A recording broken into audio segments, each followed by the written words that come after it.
दोस्तों अभी गर्मी का सीजन आ रहा है और गर्मी के सीजन की वजह से पसीना होता है और पसीना आपके फोल्डिंग्स, स्किन की फोल्डिंग्स होती है, बॉडी की फोल्डिंग्स होती हैं, जैसे जांग के पास में होती है, हाथ के पास में होती है, या फिर गले पे पसीना रुकता है जिसकी वजह से वहां पे गीलापन होता है और गीलेपन की वजह से फंगल इन्फेक्शन होने के चांसेस होते हैं। फंगल इन्फेक्शन को ठीक करने के लिए यानी दांत खाज खुजली को ठीक करने के लिए हम बहुत सारे उपाय करते हैं, बहुत सारी मेडिसिन लेते हैं जिसका कोई विशेष असर शरीर पर दिखाई नहीं पड़ता है।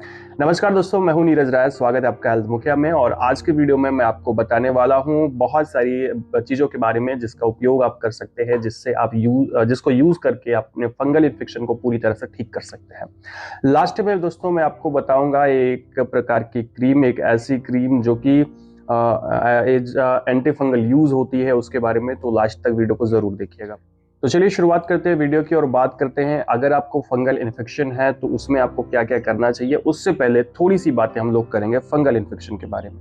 दोस्तों अगर हम बात करें कि फंगल इन्फेक्शन होता क्यों है, तो जैसे आपके पसीना होता है, आप नहाने के बाद सही से पोंछते नहीं है, अपने सुखाते नहीं अपनी स्किन को, जिसकी वजह से स्किन ड्राई हो जाती है, या फिर आप बहुत ज्यादा मीठा खाते हैं, बहुत ज्यादा मीठा खाते हैं, उसकी वजह से भी फंगल इन्फेक्शन होने के चांसेस होते हैं।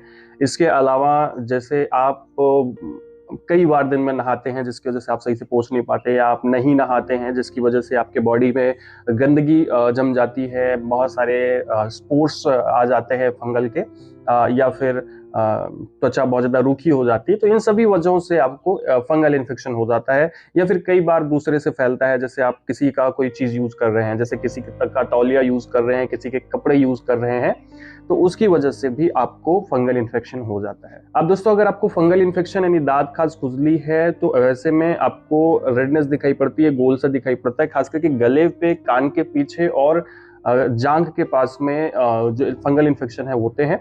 अगर आपको फंगल इन्फेक्शन हुआ है तो कुछ चीजें आपको नहीं करनी चाहिए, जिसमें सबसे पहली चीज तो आपको कभी भी अपने बॉडी को गीला नहीं रखना है। ठीक है, आप अच्छे से उसको सुखा के रखिए। और पसीना बहुत ज्यादा होता है तो आप जो एंटी प्रेस्पायरेंट की जो पाउडर्स आते हैं आप उसको यूज कर सकते हो।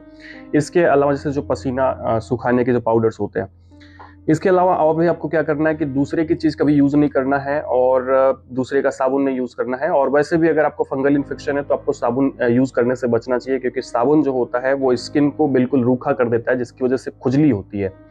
उसके बाद अगर आपको जहाँ पे फंगल इन्फेक्शन हुआ उसको आप बार बार खुजलाएं ना, आपको खुजली होती है तो आपको उसे नाखून से ना खुजलाएं, क्योंकि नाखून से खुजलाने पे क्या होता है ना कि उसके स्पोर्स आपके नाखून में आ जाते हैं, फिर उसको आप पूरे बॉडी में फैला देते हैं और फिर कई जगह वो समस्या हो जाती है, मतलब कई जगह पे आपको फंगल इन्फेक्शन हो जाता है।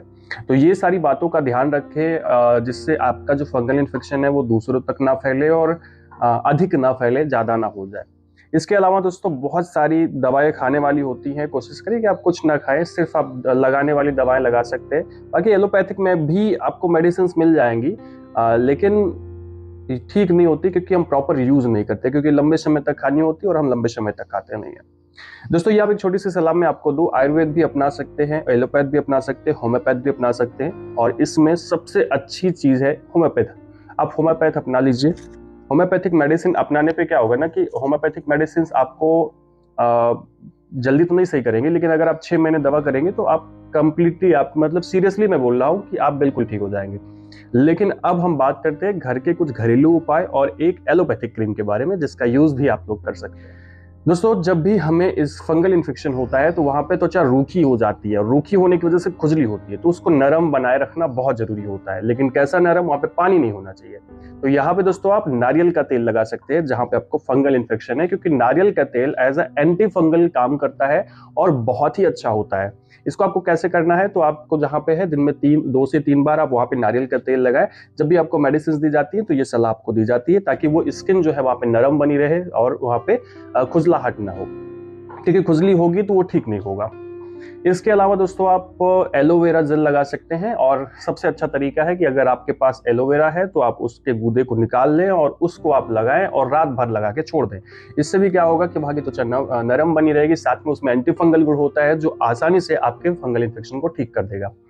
इसके अलावा आप लहसुन का प्रयोग कर सकते हैं। लहसुन के अंदर भी बहुत सारे प्रकार के एंटी फंगल प्रॉपर्टीज होती हैं, और इसको कैसे, या तो आप पेस्ट बना के लगाइए या फिर आप छोटी छोटी स्लाइस काट लीजिए लहसुन की, और उसको वहां पे लगा करके कपड़े से बांध दीजिए और बांध करके रात भर के लिए छोड़ दीजिए। इस तरह से करने पर भी आपका फंगल इन्फेक्शन ठीक होगा। लेकिन साथ में दोस्तों आपको एक न एक एलोपैथिक मेडिसिन यूज करनी है, और वो कौन सी है तो आप कोई भी यूज कर सकते हैं, लेकिन सबसे ज्यादा पोटेंट की अगर मैं बात करूं तो आप लुलिकोनाजोल यूज कर सकते हैं। कोई ब्रांड ले लीजिए। लुलिकोनाजोल क्रीम जो होती है वो बहुत अच्छी एंटी फंगल मेडिसिन होती है, और ये आपको क्रीम होती है तो आपको बाहर से लगानी है, बाकी खाना कुछ नहीं है। तो दोस्तों इस प्रकार से आप एंटी फंगल चीजों को यूज करके अपने फंगल इन्फेक्शन को ठीक कर सकते हैं। अगर आपको कहीं दांत खास खुजली है तो उसको ठीक कर सकते हैं। वीडियो आपको इन्फॉर्मेटिव लगा हो, अच्छा लगा हो तो चैनल को सब्सक्राइब करिएगा, वीडियो को लाइक करिएगा, दोस्तों के पास शेयर करिएगा। मिलते हैं नेक्स्ट वीडियो में। पूरा वीडियो देखने के लिए बहुत बहुत धन्यवाद।